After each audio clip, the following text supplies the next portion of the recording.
Hey friends, welcome to Bokeh, a podcast exploring the ever-blurring lines between the personal and business lives of professional photographers. This is your host, Nathan Holritz, and I'm happy that you can join me today in connecting with photographers and entrepreneurs as we discuss photography, business, and, oh yeah, that sometimes messy thing that we call life. This podcast, it's brought to you by Photographers Edit, custom image editing for the wedding and portrait photographer. Just visit photographersedit.com. All right, we're back for yet another podcast episode here at the Bokeh Podcast, and I'm here with a new friend of mine, Mary Breuer. Mary, thank you so much for making time for the Bokeh Podcast today. Yeah, you're welcome. Thanks so much for having me. This is awesome. And it's a privilege to have you here. You mentioned before we got started, you're actually calling in via phone, so this is a little bit different format than we normally have, but you're out in the country. You said you're in the Green Bay, Wisconsin area? Yes, I am a born and raised Midwesterner. That's awesome. Well, there's something, I've never lived in that area of the country before, but there's something that's really appealing to me about the simplicity of being in the country, of wide open, expansive land. Does the appeal remain after all this time, or is the snow getting old? What's it like? Today it's kind of cloudy and rainy and yucky outside. So that's where I tend to, head to coffee shops to work just to kind of get that vibe going with a comfy, cozy atmosphere. It's fun to look at throughout the window, but it's not really fun to stand in. So I feel like it's exactly the same. I love living here. I love the four seasons. Winters can get a bit long, especially when we have snowstorms in April. So hopefully that doesn't happen again this year. Oh, wow. Yeah, things have been changing up a little bit weather-wise here as well. In the last year and a half or so, we've had a lot more rain. And I don't know if that has something to do with the way that our environment is shifting and changing, but it'll be interesting to see how things continue moving forward, because I was just saying to somebody just the other day, if this kind of weather continues, I'm out. Like, I want to go find somewhere more sunny. I'm not a huge fan of the rain. There's something to be said, I think, for what sun does for us, especially as business owners. Like you mentioned going to coffee shops. I'll do that sometimes just to get out and be around people as opposed to working at home. Yes. But then when you add on top of that cloudy, gloomy weather, I mean, that's great for a Sunday afternoon when you want to take a nap. But otherwise, during the week when you're working, it really kind of kills the mood, if you will, especially when you're working alone. So I want sun, and today it's sunny, and I'm thankful for that. And so we'll move on from the weather talk. But thanks so much for kind of giving us an intro as to where you're based. And we normally actually start the podcast with something we call a technique for time. And this is just very simply a tip that you might give to a fellow photographer about how you have created more space, more time for yourself in your day-to-day or week-to-week workflow. What is something that comes to mind? Planning is key. So I actually, before I go to bed every night, I just have this time for myself to kind of word vomit all of my thoughts out in a list format, and whether or not I'm going to get all of those things done the next day or not. And then what I do is I'm just going to I'll pick 5 things that have to get done tomorrow, no exceptions. And so that way I can at least feel like I have the ability to just get all of my thoughts out of my head onto a piece of paper, organize them a little bit, and set myself up for the next day so I can actually sleep at night. Sleep is huge, and you need it. 100%. As much as we talk about being night owls and morning people and all of this thing, at the end of the day, there is a cycle, if you will, that is normal and natural for our bodies. And getting sleep within that cycle is really, really important. And it's a loaded topic for a whole different podcast, or probably multiple podcast episodes, but it's really, really huge. And so I love that you bring that up. But you mentioned, in fact, I love this. We could probably do a whole podcast episode just on this topic that you brought up just now. But this idea of kind of word vomiting, do you do that in a journal format or in some electronic format? How do you go about that? I have a journal right next to my bed. I'm a journal junkie. So I have journals in my bed, in my car, in my backpack. I have paper and pen on me at all times. And then I also have my cellular device. If I'm at a doctor's appointment and I can't whip out a journal, but I have a thought or an idea or something, I have to get it out. Yeah. That way it's somewhere. So yeah, I love lists. I feel like lists are just really, I like the whole list idea where I'm just listing things, one word per line, as far as my ideas go, or just thoughts process go. So that way I can come back to it and then I can organize it if I want to. So then I'll make a whole nother list and then keep fine tuning it until it's exactly what I want. How do you go about avoiding losing those lists? If you're doing a lot of it or most of it on paper versus an electronic format that's syncing everywhere. This is something that I've been concerned about in the past, we've talked about, I think even on the podcast in the past. But honestly, as of late, I've been considering a move to paper, at least for some kind of mind mapping and note taking as I'm reading. And again, another conversation for a different podcast episode. But as much content as we consume just in modern day culture, whether it's social media or podcasts or we're reading or listening to an audiobook or whatever it might be, I do consume a lot of content. I want to make sure I'm actually doing something with it. And what I've found is that I'm consuming so much content and not really consciously doing something with it as much as I should. And as a result, it just becomes this kind of noise. And I want to pay more attention when I am consuming that content. So my thought is, well, let me do a little bit of mind mapping and note taking, potentially with either a physical notebook or maybe a tablet of some kind. But the thing about the paper is that I want to actually keep those notes, and there are different ways to go about that, but I don't want to run the risk of losing all that work that I put into mind mapping. So how do you go about avoiding that, and then ultimately organizing when you have multiple places that you're taking notes? How do you organize it all effectively in the end? Yeah. So, well, I think in pictures, and I do have a photographic memory as far as I can remember when I set my daughter's hairpiece in my closet underneath a piece of paper. I know where things are. And I think that's just, not everyone's like that. And so I think it'll be different for everyone. But I do have a main notebook that I keep with me for a generalized ideas book, or when I'm taking client notes, for if I'm meeting for a consultation and kind of getting their vision and ideas written down. Yeah. And then all I do is I just stick a bookmarker in there for it being a client. So that way I know that that's my client notes. And then everything else is just my ideas. And I just flip through it and add stuff to it from my phone. I have to kind of create time. It's the time that you have to create to sit down and do it. Yes. So that way you can be okay, let me grab that notebook from the car because I know I wrote a few things down in there. I've got my phone on me and I've got everything that I possibly have taken notes on in one spot. So that way you can actually sit down and kind of page through it and make sure that you've got everything in one location.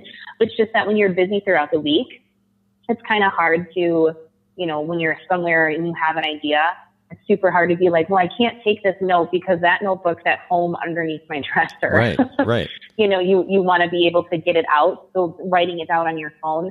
But I think scheduling a time to have in your workflow every single week of a brainstorming time where you just get to have at least an hour a week where you're just going through all of your ideas and then implementing a plan with them and taking them and doing something with them is really, really crucial. Being able to have some organization to it. You have to plan the time to sort. You have to plan time to organize.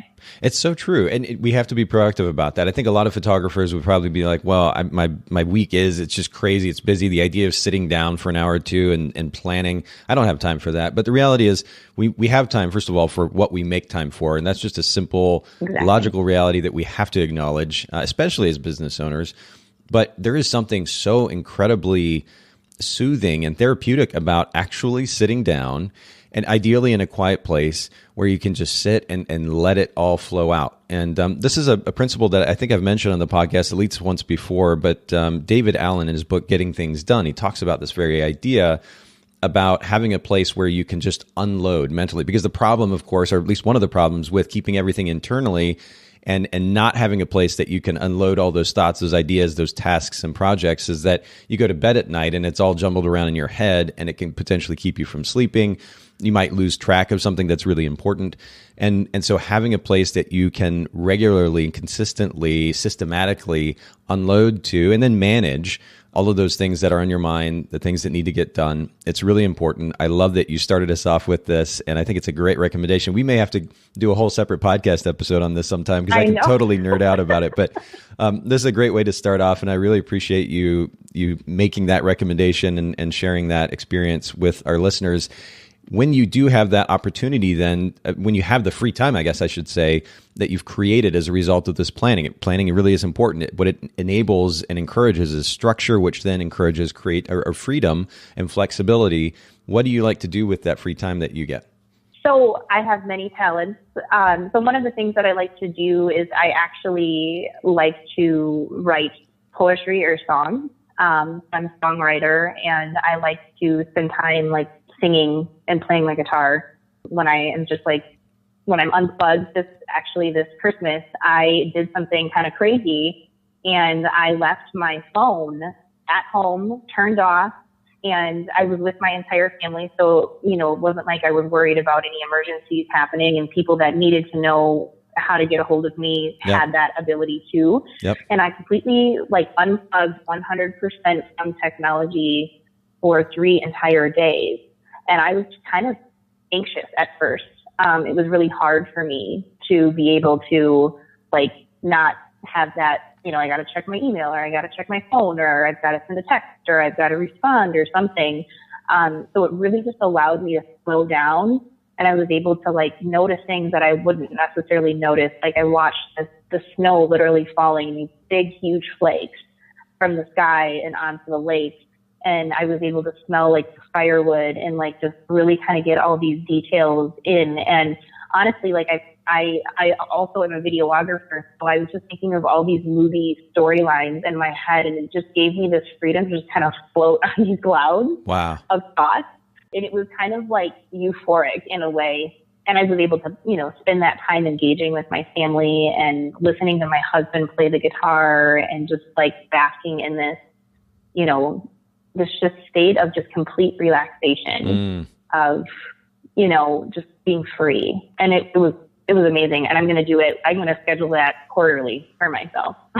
That's really interesting you say that. Yeah, that is really, really good. I was just having a similar conversation with somebody about how this year, and actually maybe multiple people now, this year I'm going to, it's a bit ironic, honestly, that as much as we focus our attention on this podcast and ultimately the Photographer's Edit brand is about creating freedom and flexibility. The last year in particular, year or so, maybe a little bit less, has been very busy for me. And it's just been go, go, go. And it's not that I don't have any time off or that I don't take any time off. I'll spend time with my kids, or I'll spend time with my girlfriend, or I'll get out and ride my motorcycle and this kind of thing. But it's not quite the amount of time off or the freedom, the flexibility that I'd like to consistently live out. And so I just had the opportunity to spend Christmas, the week of Christmas, or part of the week of Christmas rather, in the Dominican Republic, on this island off of the Dominican Republic.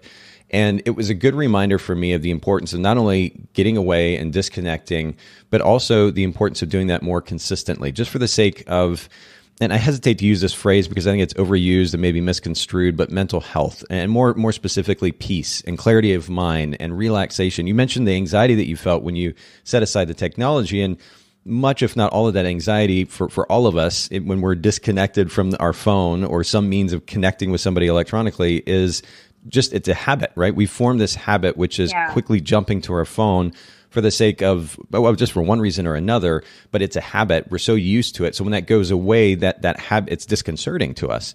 The idea that we no longer have to rely on our phone for everything, even a lot of the time, I think it'd be wonderfully healthy for all of us mentally, emotionally. And I love that you're prioritizing that. In fact, one way that I've begun to do this even just recently, personally at home, is that I'm plugging my phone in. My kids, I ask my kids to plug their phones in the kitchen in the evening so they don't have them in their rooms.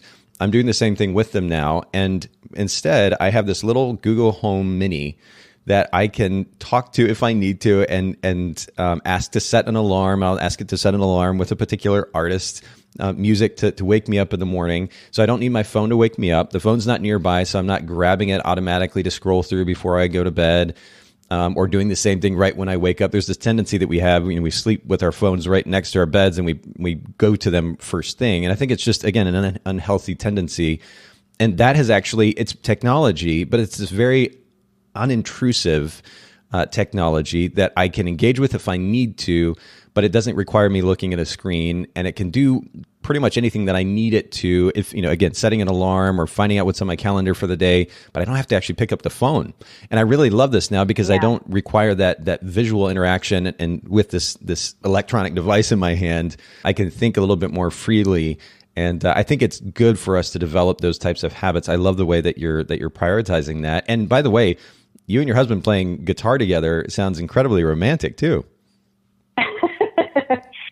It is. And, it's still on our dream board to someday move to Nashville and become, songwriters for some of these artists. So it's still on the map. But, right now we're here with our family in close by. We've got a small family and we're young and there's plenty of time. Like I told my husband, there's no rush. Like, let's just do what we can now and use it for our creative free time to spend together. So I love it. It's fun.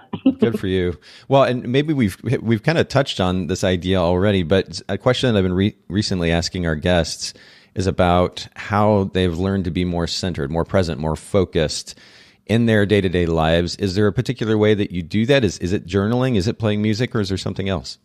So for me, really, it really is putting away my phone. I feel like I really have to do that in order to be present. And when I do that, I'm able to, have the freedom to actually interact without and look my, kids and my husband in the eyes. Yes. And not kind of be like answering those questions, when we're riding in the car even, or really, really, really it is for me is putting away my phone, because my phone is where I do, all of my work. I do a lot of engaging with social media, and I do a lot of responding, through social media and emails. And so the second that there's a quiet moment, I kind of, like you were saying before, like I do get this anxious feeling like I'm not doing something, I'm not being productive. And I need to be able, this year I'm really, my focus is really on slowing down and being okay with silence. Because that's something, like, even if it's silence visually or silence, actually silence, like hearing nothing. Yeah. I have to really, really do that, because I find that when I do that, the conversations, I'm actually really listening, and I'm not like, I'm a woman and I do a lot of multitasking. Like I can hear conversations as I'm listening to a podcast and doing the dishes, but I feel like I really miss some things, maybe body language wise, that my kids might be saying something to me and I'm able to pick up on, they might be telling me a story and I can tell that it's making them uncomfortable just by, the way that they're moving their body, or the way that their eyes maybe look a little bit sad when they got off the bus today. Something that I wouldn't be paying attention to if I wasn't visually looking at them. For me, I feel my phone it's the greatest tool I have, and it's also my worst enemy. No, but I love that you're continuing this theme though. And, I actually it's interesting. You were talking about the idea of sitting in silence. And I know that that's an uncomfortable idea for a lot of people. But it does, first of all, my encouragement to those listening in would be find out why that's uncomfortable. Because it's actually a very natural thing. We've, again, just like our phones, we've gotten used to behaving in a particular way, which is filling that silence with music in the background, with a podcast in the background, with Netflix in the background. And we feel like we, quote, need that. But it's a learned behavior. So the question is why? And it might be a healthy thing for everyone listening in. I mean, this is something, it's a good question for all of us to ask. Why is it that I'm uncomfortable with that silence? What is it that I'm trying to avoid being in the quiet away from? And maybe you go address those issues, because just from a self-awareness standpoint, a psychological health standpoint, it's really important to understand where that might be coming from. But, I was actually just having a conversation with my daughter about meditation. And I was asking her about whether or not she had tried that. And we got into a conversation that is a reflection of a conversation or conversations we've had here on the podcast before. Actually, I brought up Michael Singer, his book, The Untethered Soul. It's just, I know I talk about it a lot. Some of our regular listeners are probably like, man, he's talking about it again. But from a mental and psychological, emotional health standpoint, this book has got to be one of the most impactful, certainly that I've read. And it would be in the top 3 books that I would hand to somebody if I had the opportunity to give them a gift. In fact, Mary, have you read this book before? I have not, and I'm writing it down as you're telling me. Well, what I'm going to do is we'll actually send you a copy of this so that you can read it, because it really is so beautifully impactful on multiple levels. And it was funny, I was just chatting with somebody the other day. They were listening to it on audio, and they said, actually, I am listening to this on audio, and I don't know if it's going to get better. She was kind of frustrated with the experience thus far, and I said, no, I totally get what you mean. The first, I don't know, maybe 3 or 4 chapters or so, he goes on this kind of rant, if you will, about this particular issue of the voice inside our head. And he keeps repeating himself, and you're like, what in the world? He goes on, like, move on already, get to the next thing. And then suddenly it clicks, and you're like, oh, I get it. But I think, this idea that we give so much significance to that voice inside our head is part of the reason that probably some people are uncomfortable being in the quiet, number one. That voice is going a million miles a minute the moment that there is silence. Part of that, though, too, I think, is the way that our brain tends to process. I mean, sleep at night is one of the ways that our brain organizes and processes what's inside our mind. And meditation is an opportunity to do something at least comparable to that. So we sit down. What I've found when I meditate is sitting down in the quiet, closing my eyes. Thoughts do rush to my head. But it actually feels good in the sense that my mind is acknowledging them versus just taking in on all this noise constantly without any real organization. Kind of like I was talking about earlier with consuming content, but not really actually doing anything with it. Sitting in the quiet, meditating, or even just sitting in the quiet period and kind of letting thoughts run through your mind gives you an opportunity to be able to organize and then ideally to sit at peace with them. And of course, the thing that I've talked about here on the podcast before that Michael talks about in his book is he suggests, instead of trying not to think about anything, which is quite futile, our mind will then tend to think about things. You let those thoughts flow, you see them in, you acknowledge them, and then you see them out. And I will literally picture that in my mind, this idea that like the thought is coming into my mind and then I'm seeing it out, almost seeing it out the door, that kind of thing. And it is so incredibly therapeutic. It helps your mind process and organize and hopefully ultimately sit at peace. And it's really important to be able to learn how to do that. So setting our phone aside is an incredible first step. Again, ask the question, for those of you listening, and ask the question, why is it that I have such a hard time not existing with that thing? Explore that, deal with those issues, but then learn how to sit in the quiet too. And I cannot recommend this book enough, Untethered Soul. We'll make sure to link to it in the show notes, as well as the Getting Things Done book that I mentioned earlier by David Allen. But yeah, Mary, we're going to send you a copy so that you can get into that. I think you're going to love it. Well, that is really sweet, and I love that you're gifting me that. I'm excited to read it and give feedback too, and like share my thoughts on it as well. So I'm excited. Thank you so much. Oh, 100%. And as much as we've already talked about this book and then related topics, we may have to just have you on the show another time if you're willing to, and we'll talk about that book and these related principles and actually have focus specifically on these topics for another episode, because I think it would be really beneficial. Yeah. For those listening. And speaking of books, though, what is one of the most impactful books that you've read? One of the most impactful books I said books and not books, because I can't even speak. No. But honestly, one of the most impactful books I've ever read is called Captivate by Vanessa Van Edwards. Okay. And Captivate, Vanessa Van Edwards is a body language specialist. And so she talks about, everything from, how to get a date and how to, speak with your body type of stuff to how to work a room for an event for networking, places that you should go to and places that you should avoid. She talks about expression. And as a photographer, something that I feel like is really hard to do is to be able to get your client's expression to really come forth in a photograph. And so that's the number one reason I picked it up, was like, I need to know when somebody's genuinely smiling and when they're not, and to be able to tell that because some of these people we don't know, they're complete strangers. And so we don't know if that smile is necessarily sincere or if they're just uncomfortably smiling. So that was the reason I picked up the book. But then I found out she had all these golden nuggets throughout the entire thing about how I can actually mimic my client's body language during a consultation, and how that exudes, being comfortable, and how important it is in a photograph for your hands to be seen, because subconsciously it gives the person viewing it a sign of trust because they know where your hands are, even in a headshot. And I'm like, oh my goodness, like there are so many things and tools in here that I have been able to implement into my business, from the client experience all the way to the photographs that I produce. And then for myself, being able to get myself out there in a networking event and know what areas that I should be avoiding and how to place myself in areas that are really hot spots for me to be able to talk to, potential, business networking opportunities or just potential clients.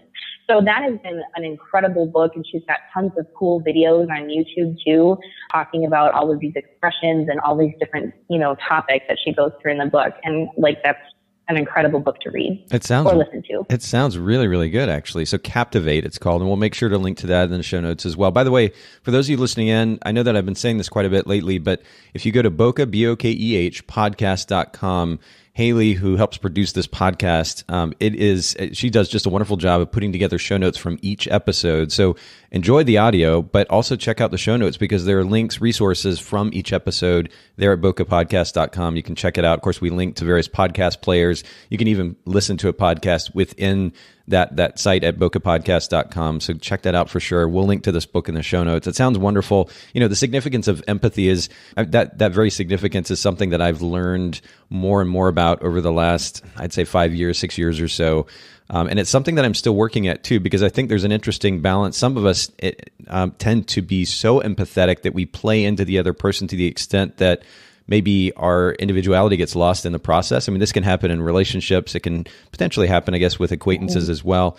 But there is something to be said for learning to read an individual and helping them feel comfortable by being an empath, being empathetic, truly empathetic. And it sounds like this book touches on that idea. So definitely check it out. We'll link to that in the show notes. Captivate.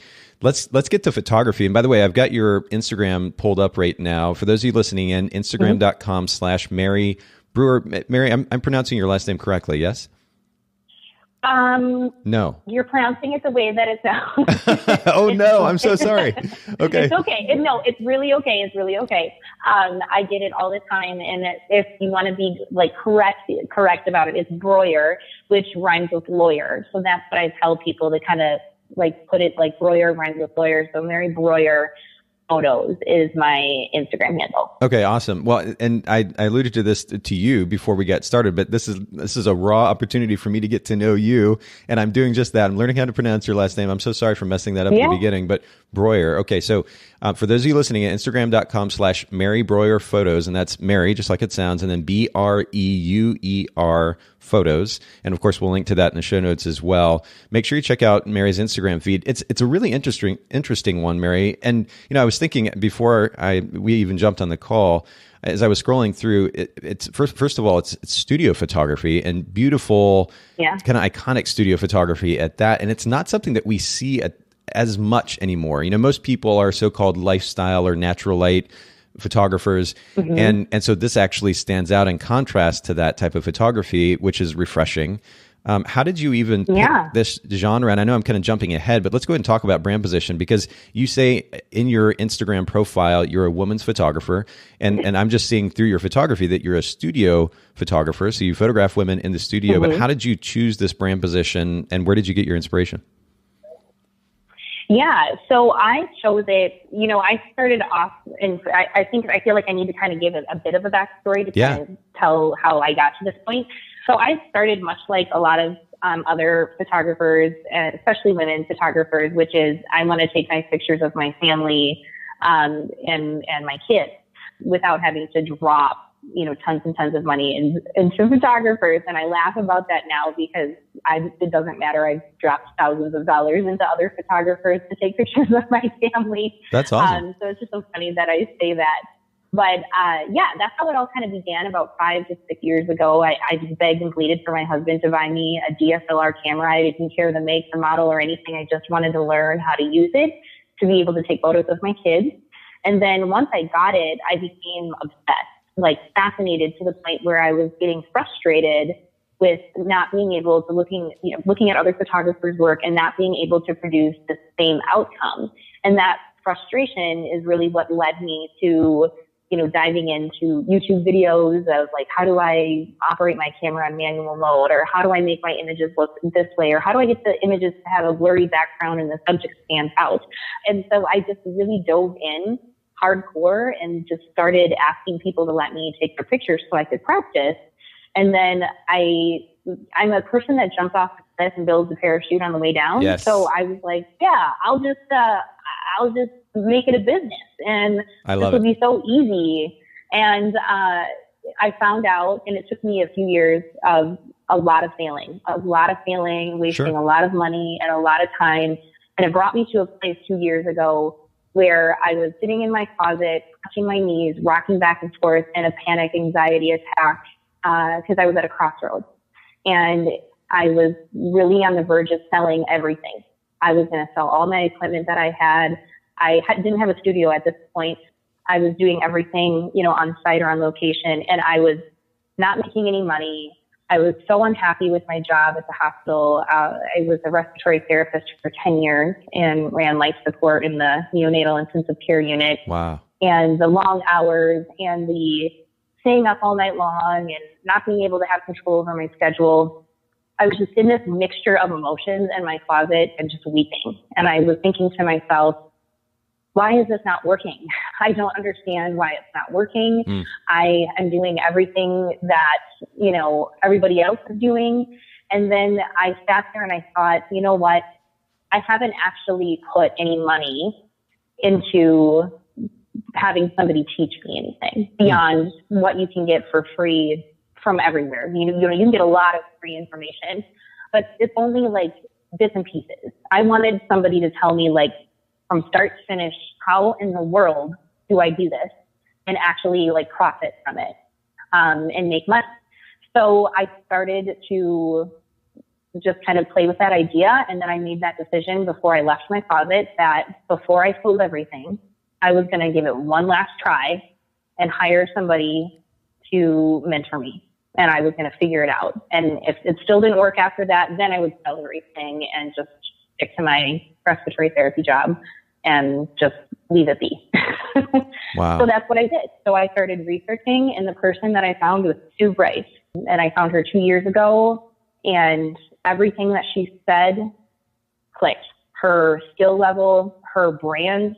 I just was so drawn to this experience of having everything planned out, even as like from a client perspective, of having like a team of people just dote over me and give me back a little parts of myself as a woman, and then adding my family into the experience if I wanted to, or just making it about me because I never really thought about me. And so I was really drawn to her brand, to everything she was teaching as an educator.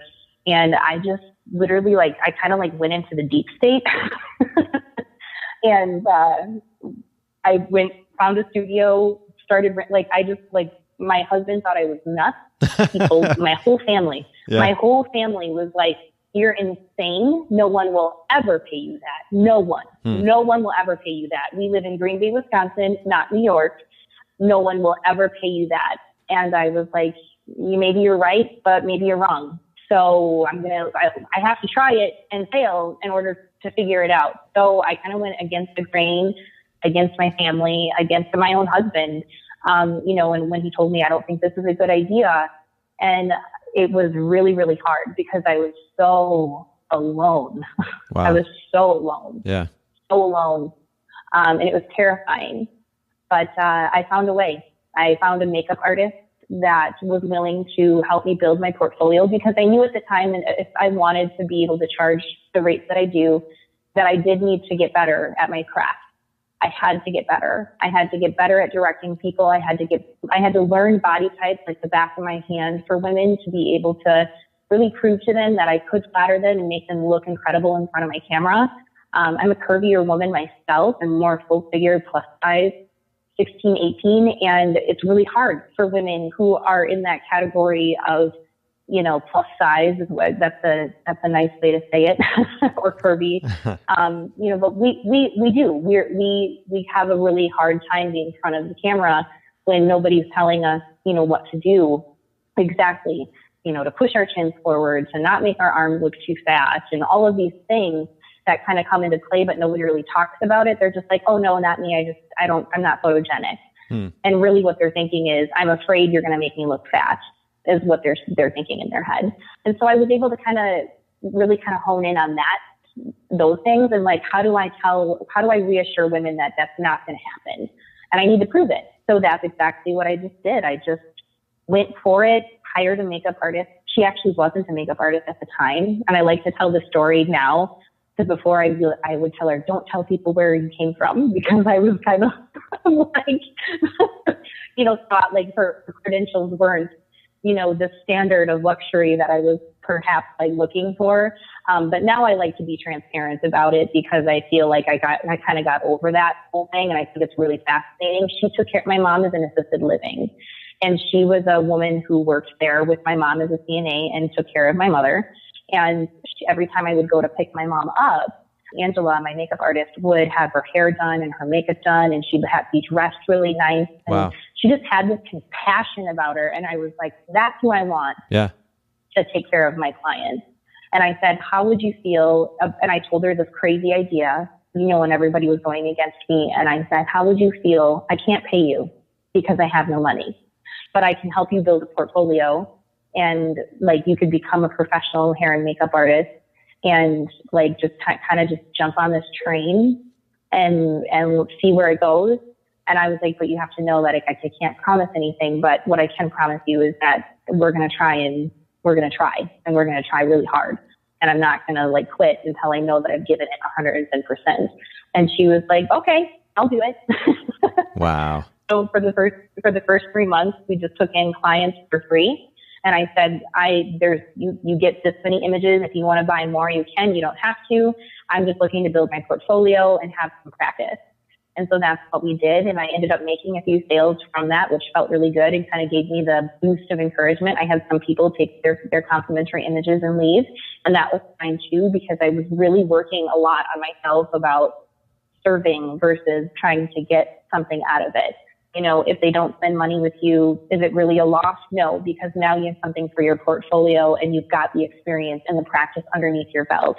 You're investing in it the same way that somebody who spends thousands of dollars to get a bachelor's degree spends time and money into. The same exact thing. So you have to get that out of your head, that somehow you're being taken advantage of. These people are giving you their time and their bodies to use and to be blasted throughout the internet. So they are giving you something, and it is an equal exchange. So I had to do a ton of self-work to get to that point, that where I am today. And now I feel like this is finally my identity. And what I love about it is that, like we were talking earlier about how Green Bay is kind of like this country scene. And you'll trip over a photographer if you walk outside. There's a lot of people in this industry here that are very lifestyle. And I am one of the few studios that are in the area that work, with this type of luxury magazine style team, and the only photographer as of now that's a hybrid photographer and offers family videography along with each session. So that's something that's very, very unique. That's really, really cool. Well, first of all, kudos to you for coming up with a position, a brand position that's actually unique. It's something different than the typical photographer in your market. And this is something we talk about all the time on the podcast, but I think a lot of photographers, they lose sight of that, and it tends to, the focus goes inward, and they don't realize that doing largely the same thing as everybody else around them is not doing them a favor when it comes to marketing and ultimately getting business. So I love that you found a unique brand position, but even more importantly, you found a brand position that's a reflection of who you want to be as an individual. And the focus is on service, which is something that, again, we can't talk enough about. I mean, photographers many times can be very self-centered, and it's about their quote art and getting their art out to the world. And, you hear these kinds of things. And while that has some significance, certainly, at the end of the day, we're engaging with other people. And I mean, I'm saying this out loud, but it's honestly a reminder for me too, the importance of making sure that consistently we are serving others. We are taking care of others. And as a result, I mean, it's a cliche phrase, but the reality is if we do this consistently, we are leaving the world a better place. I know how significant an experience it is, even just to get a smile from somebody, when I'm at the grocery store or something, much less or much more in this case, going and having a photo session where the photographer is focused on creating an experience for me, which is that I am being pampered and that I'm being taken care of. And you're offering this to the women that come to your studio. I think it's a beautiful, beautiful thing. And again, for those of you listening in, make sure that you check out Mary's Instagram. It's Mary, and pronounce it again for me, Mary. Let's make sure we get it right here. Breuer? Yeah, no, it's Breuer. Breuer. Okay, so Mary, MaryBreuer photos. And of course, we'll also link to your website, which is marybreuerphotos.com. And for those of you listening in, make sure you go check out her work.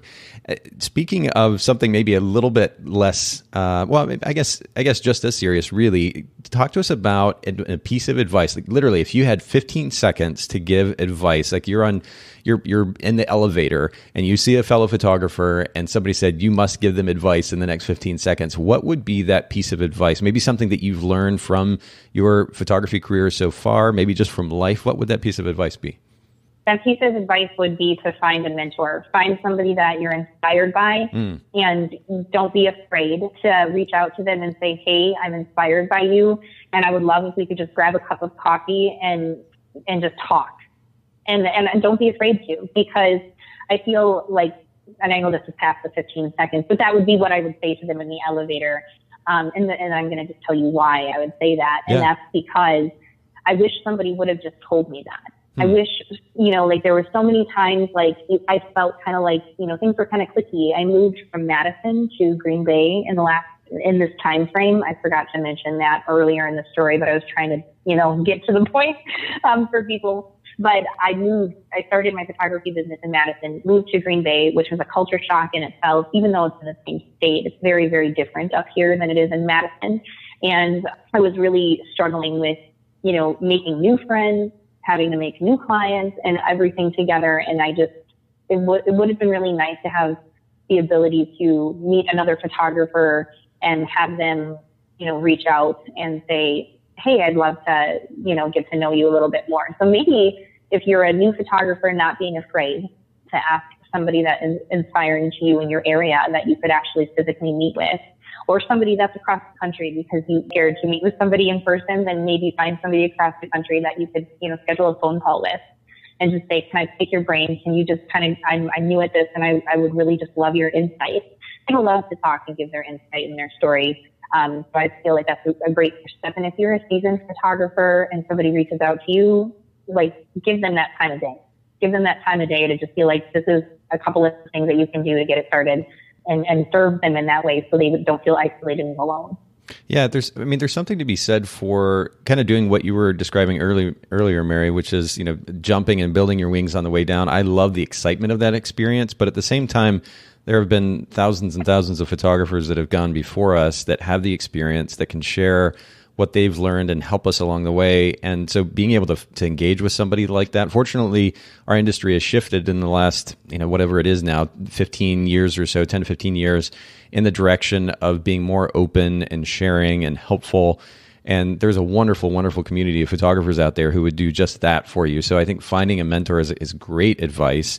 And then for those of you who've been in the industry, who have the opportunity to help somebody for the sake of service, like we were talking about earlier, I think that's really important too. So this is really, really great advice. Thanks for sharing that. To a little bit lighter note, what's in your gear bag? What's a favorite piece of gear in your gear bag at the moment? So I kind of shoot untraditionally, and it's because like I said, was telling you guys earlier, I'm a women's photographer, and I do shoot a lot of women who are plus size. And one of my little tricks in my favorite lens is actually my Tamron 35 millimeter 1.8, and I shoot on a Nikon D610. That's my favorite lens to use because I actually love the distortion that it gives a little bit for somebody to kind of give them a little bit. And honestly, I feel like it's more of like the iPhone effect. I don't know if you guys have ever taken a photo of yourself on an iPhone, and actually a lot of our clients do.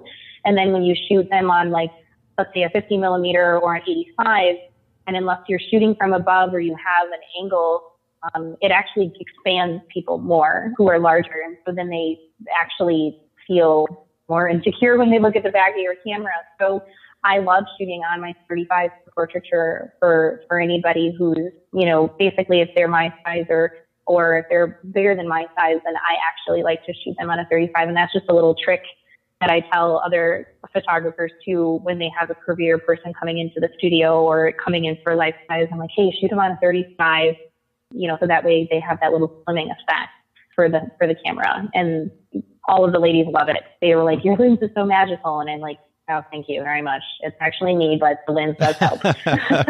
Well, but I love the practicality of that. Most of our guests have shared, gear that they're stoked about just for the fun of it. But I love the practicality of that too, and that's great. It's a great tip for everybody listening in. So thank you for sharing that. And let's actually move to. We've covered multiple topics today that could be episodes into themselves. But the thing that I want to chat with you about today specifically has to do with pricing. It's interesting. Yes. You alluded to pricing earlier as you were getting your photography business off the ground. So I know that you've learned a lot through that experience, but we're going to be talking specifically about pricing yourself for the sake of success, or more specifically to thrive. Because it's one thing to have a photography business. That's exciting in and of itself. And we're getting to do the thing that we love as photographers or as artists or as entrepreneurs. That's great. But at the end of the day, that we want to actually be able to be more than that stereotypical starving artist, right? We want to actually be able to thrive. And so what I'd love for you to do, first of all, maybe is just to kind of share your experience with pricing yourself. What's that look like? And maybe kind of expound on why you think this is a kind of a frustration for photographers in our industry. Yeah. Well, I feel like, let me just tackle the frustration. Yeah. The frustration part of it, I feel, comes from, honestly, it does come from comparison, because when we don't have a mentor, when we don't have somebody who's telling us how to do this, because, I didn't go to business school, so I never learned all of these things. Like I went from it from the other angle, and then was trying to ask people, how to get in. So the frustration comes in when you're looking at other photographers' work in our price list. I feel like we just kind of naturally, when we're first getting started out, we just naturally go to people that we are inspired by, look at what they're charging, and then be like, okay, yeah, we can get something similar to that. Right. But I think, kind of backing up from what I usually, did, which was jumping and building the parachute, is making sure you have an anchor first to catch you, to hold you before you jump.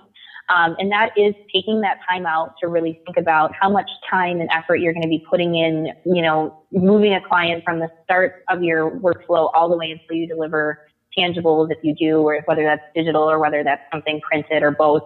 And really sitting down and figuring out how much time you're actually going to be spending with the client, from start to finish. And then all the other things that you're going to have to do, throughout it. And really kind of actually mapping out that time.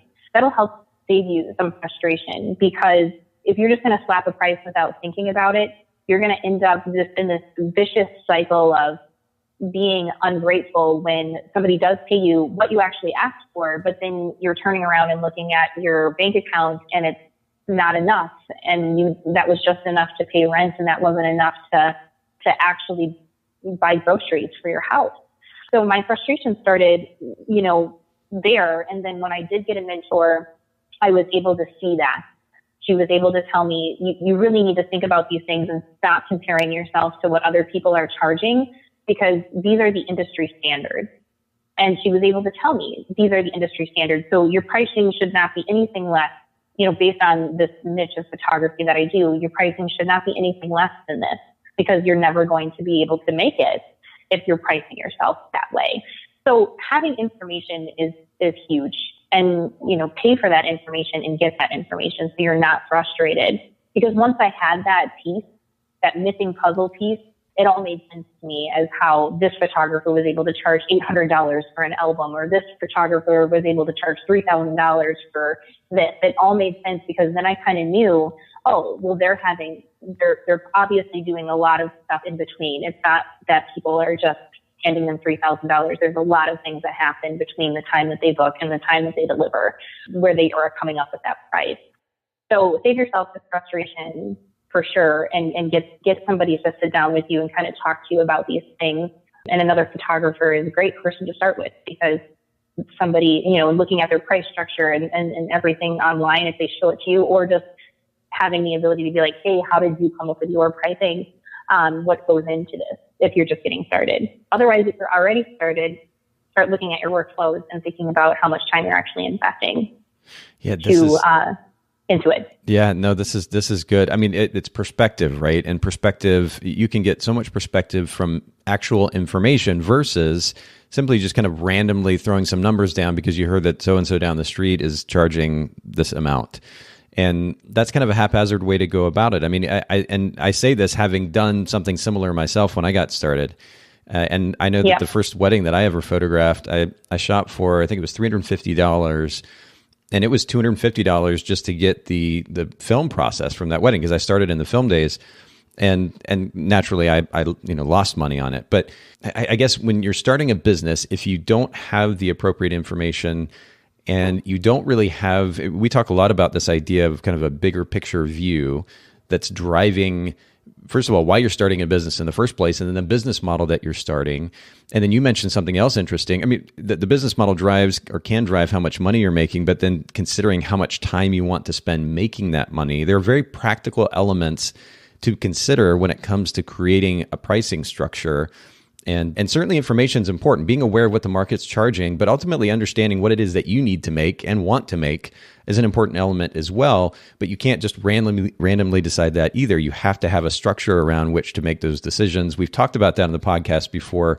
But you mentioned information, and I wanted to get back to this. There's a resource. In fact, I was just telling a photographer about this just recently, and they were amazed by the information. But for those wedding photographers, I'm not sure. Maybe, Mary, you can refer us to a particular resource for portrait photographers. Wedding photographers, if you go to theweddingreport.com, there is a wealth of information, data there about money associated with weddings, and an element of that, of course, is photography, and it's fascinating. I mean, the most I know for 2017, and I'm going to assume that it's very comparable in 2018. I don't think I've seen those numbers yet, but 2017, about between 75 and 80% of weddings photographed in the U.S. were shot for under $2,000 or $2,000 and under.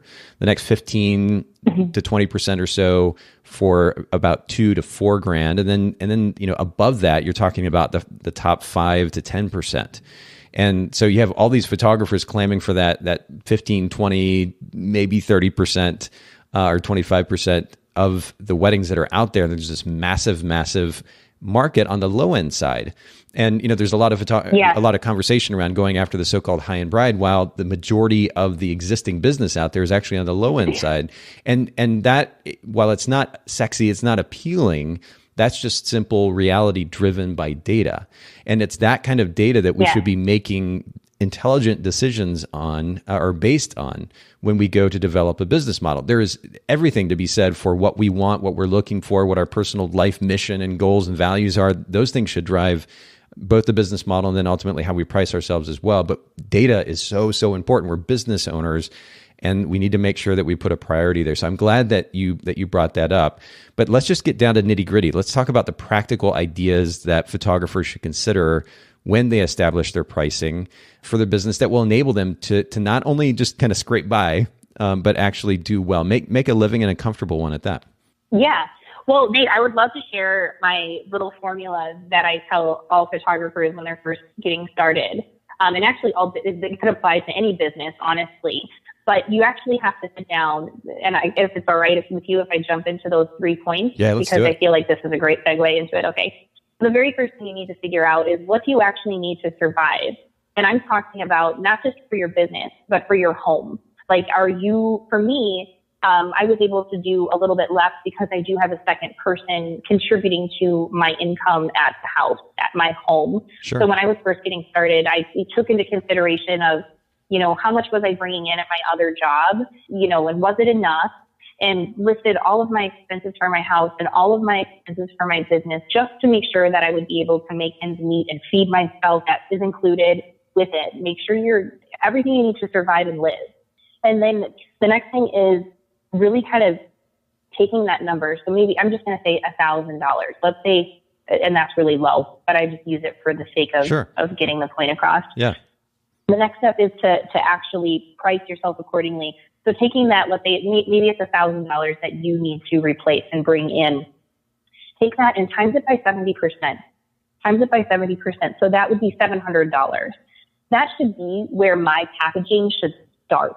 Like that's my bottom package, should start at $700. And it can be whatever I want it to be. You know, you can have prints, you can have products, but $700 is where I need to start.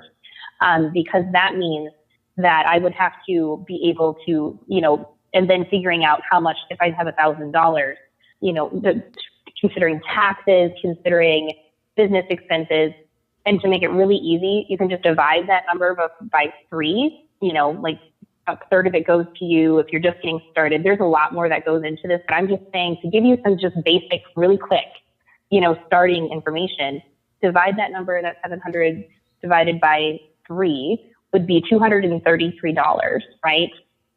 So that means out of $233, that's what you would bring home. That's what you could pay yourself, and the rest of it would go to taxes and business, you guys.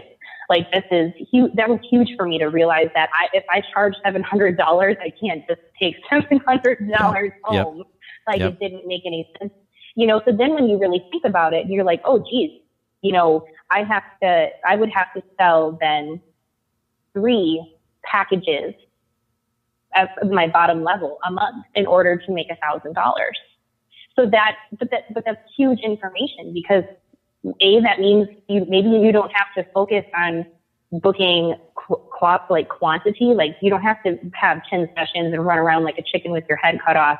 That means I could focus on 3 clients, making the service much better, and really spending time with them to get them to spend more money with me then, because I'm adding more service and more time with them to really kind of create an experience then.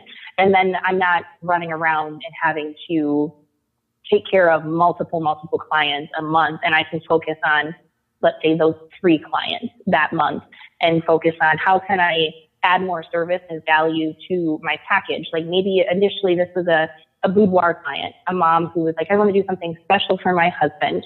And I'll say, oh my gosh, that's so great. Well, since we're thinking about that and you're going to have your hair and makeup done, why not add your family at the end of it? They'll have no idea all of the fun stuff we've had done before, and give them more time to be able to capture even more, like their family or somebody else to include in with them, to give it more value. And then it pushes them to the next level of your package. So the next package up, because they're not going to be able to just do 1 or 2 images. They're going to have to do at least 10 because they're adding more people in. So it's a really, really cool that you can like change your perspective of, okay, I need 3 people at my bottom package. And then my goal is going to be not only to get these 3 people at my bottom package, but how can I upsell them? How can I add more service? And it's not really an upsell, but how can I add more service? Because that will, in trade, to give you that upsell. So that's how to figure out like that survival. That's how I did it. I literally just listed my expenses, times it by 70%, and said, this is my bottom package. That's just really what I did, and raw reality. Now, you're going to have to fine tune that as you go on. But if you're just kind of getting started in the industry, whether it's the wedding industry or whether it's portraiture, I really do feel, at least if you need to have a number, that's how you can quickly get a number. But list all of your expenses first. And if you're all on your own, maybe your expenses is $3,000 a month. Well, then that means your starting package should be nothing less than $2,100. And I'd like to give people raw numbers like that, just so they can get an idea. So then the third thing then I wanted to share is, once you kind of got that, survival thing down, like, okay, cool. Now I'm really making a profit here, because you're pricing yourself to profit from the get-go, and you're not playing catch up. You're profiting already because you're paying yourself right away when you're doing this, because you're finally, you've got you're figuring out what you need for your business and for yourself. So you're already profiting at that point, and you're not playing this catch-up game because you already know what you need. So you're pricing yourself accordingly to what you need for your family and for your household, or for just you to survive. Right. Then the next step, after you've established yourself, maybe you've had some time to get some more education, fine tune your skills a little bit more, and you're really kind of getting a good grasp on things, then it's time to reevaluate. And that's what I did. So the first year, I priced myself to survive. So I wouldn't have to pay, as I was working at my other job, I wouldn't have to pay for my business expenses anymore, because that's what I was doing. I was making enough money to sometimes pay for my own business. And then sometimes I had to supplement and pay for it, like my website with my own money that I was making from the hospital. And I decided in 2017 that I was going to price myself to pay at least for my business expenses and then groceries for my house. That was my goal. And mind you, because I have my husband who has a second income, we were able to, make that happen. Not everybody has a second income, so you have to think about those things. And this year, this 2018, I said, that's it.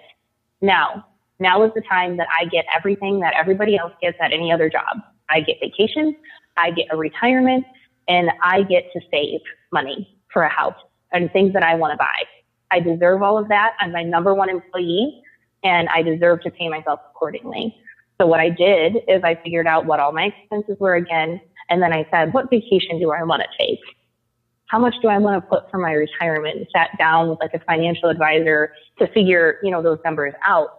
And then I reworked the formula. And decided that I needed to make X amount of dollars in order to be able to thrive in my business and in my own personal life. And it feels good because then you feel like it's an equal exchange. You're doing all the work and you're getting paid for it too. And it just gives you a feeling of not feeling scarce. So let's say a client, you don't have to have this like dependency because I'm having a savings for my business now and I have a savings for my home now. So if my books aren't 100% full, I'm not in this panicking state of desperation where I'm discounting myself and slashing myself because I'm just trying to make ends meet. I'm coasting. I am coasting because I'm sustainable. So that's what I want people to get to.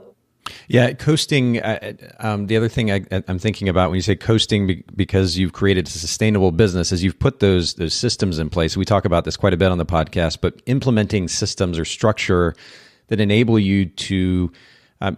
Actually, there's a book called The E-Myth Revisited. We've also referred to this a number of times on the podcast before, and we'll link to it in the show notes. But in that book, the idea of creating a business that is sustainable is discussed. And of course, one of the important elements of that is putting systems in place that enable you to be able to do the same thing over and over again efficiently. So once you're clear on what it takes to survive, you've established a working business, you're beginning to develop a clientele, the revenue is coming in. Now, of course, you're in that process, you're going to have the opportunity to put the systems in place that enable you to effectively market, enable you to effectively serve each and every client through workflow. And now you're getting to a place, as you're talking about, where you can thrive, where the revenue coming in enables you not just simply to survive, to make ends meet, but ultimately to begin to set aside money for retirement, to save for various things that you may want or need, and also to take some time off, which is so important, as we talked about at the very beginning of the episode. But let me ask you a couple of questions here. First of all, you talked about the 70% formula. Just to play a little devil's advocate, if somebody isn't going to charge, say, $1,000 per session, do you adjust that percentage based on how many sessions they're going to shoot in order to get to that baseline, the amount of money that they need to generate each month to pay their bills, to meet their needs? So the 70% is based, 100% is, the 30% is really just to be able to have like business expenses, worked into everything already. So that's where the 70% comes into mind. And this was just a little nugget that I was able to get from my mentor, that she told us, stop looking at everybody else. I need you to just focus in on what's going on in your household and not everybody else's household. So that way you're pricing yourself for you guys and what you need versus like my expenses and how I have my things set up. So she gave the percentages because then it gives you the ability to have the fluctuation. Meaning if somebody has expenses that are $3,000 a month or they have expenses that are $1,000 a month, it's still a percentage wise. So you're not saying it's not a number. So you're not saying, well, you have to take at least 500 and make it happen. So you're able to have that variable because it's a percentage and it's not like a set amount. So I wouldn't change the percentage at all just because your income, whether your expenses are at this amount or whether your expenses are a different amount, the 70% is able to work with either one. And that's just to really give you a starting point, and those things can be adjusted. So if that's too much or you feel like you don't have the services, or maybe you feel like, well, my skill level might not be there. One trick that I can tell you then is maybe if you're just getting started and, $700 maybe seems scary, make that a goal to have and like where you want to be. And then what you could always do if you're portfolio building or kind of like still learning a new skill set is you could always say, my packages will be $700, starting at $700, but while I'm building my portfolio, they're half off. So you could do something like that, because then at least your clientele is kind of getting prepared for where you're going versus you always upping your price over and over and over again. So that way you're able to at least set yourself up and know that you're going to get there. Does that make sense, or am I just confusing you guys? Well, no, help me understand just a little bit more of the percentages again, because you mentioned 30% for business expense. You also mentioned taxes earlier, but is that built into the 30%? Because I know as a self-employed individual business owner myself, I'm essentially planning on between 25 and 30% that I have to set aside from any revenue that I make, and that's just for taxes. That's not even for expenses. So, is this figuring the taxes as well? How does that break the 100% down into chunks, if you don't mind? Yeah. So 100% would mean that's how much you like. If let's say like my expenses were $3,000, right? Sure. My expenses were $3,000 a month that I had. Then I was saying before that, the 70% of that would be for my business, what I would need to have for my business as income, to actually have as income. I wouldn't want to have the full 100%, as my bottom package per se, because that, that would mean that I would only have to book one shoot a month. I mean, that would be kind of cool, but at the same time, that just kind of gives you a little bit of wiggle room as far as, taking that 30% off the top.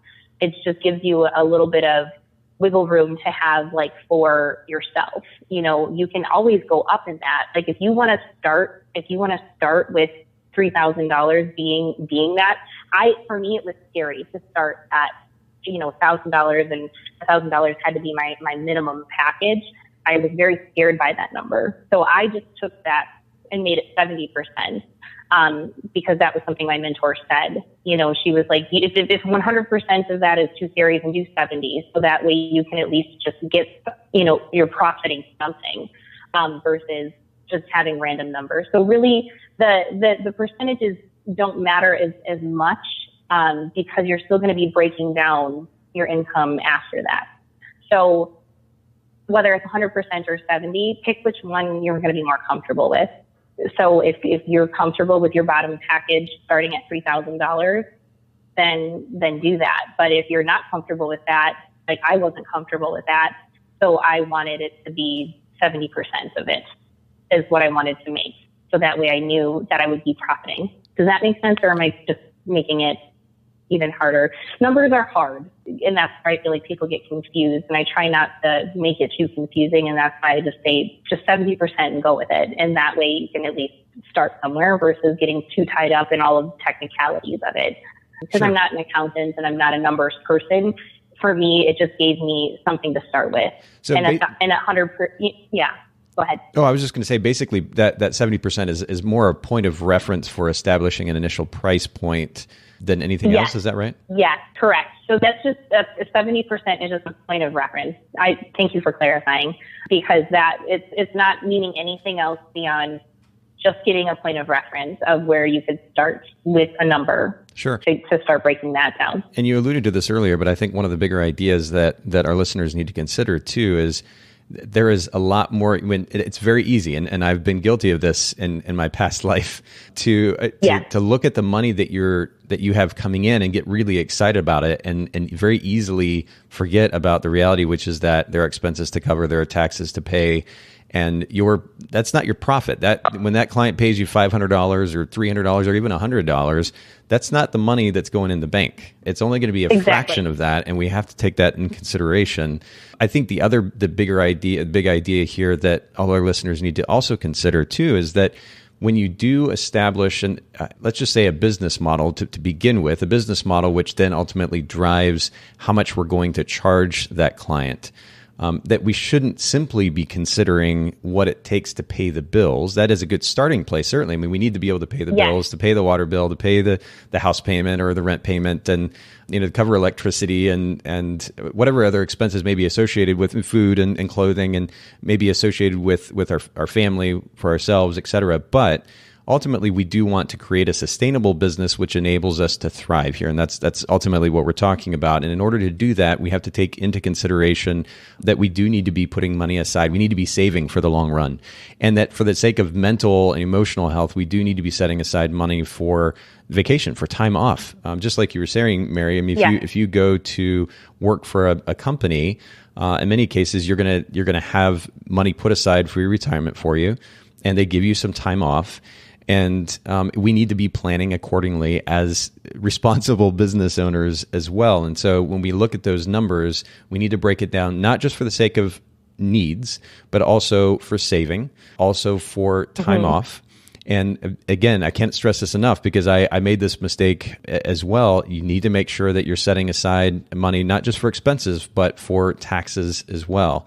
So important, because you can get caught up and lost in that whole thing if you aren't careful. Working with an accountant, you alluded to an accountant earlier, is really, really important. And if those of you listening in are not actively working with an accountant, at least 4 times a year, you're paying your quarterly taxes, you need to get with somebody, look for a recommendation or a reference, and you need to get with an accountant, sit down, have a conversation, set up an account with QuickBooks Online or something comparable, and begin to proactively work with your numbers.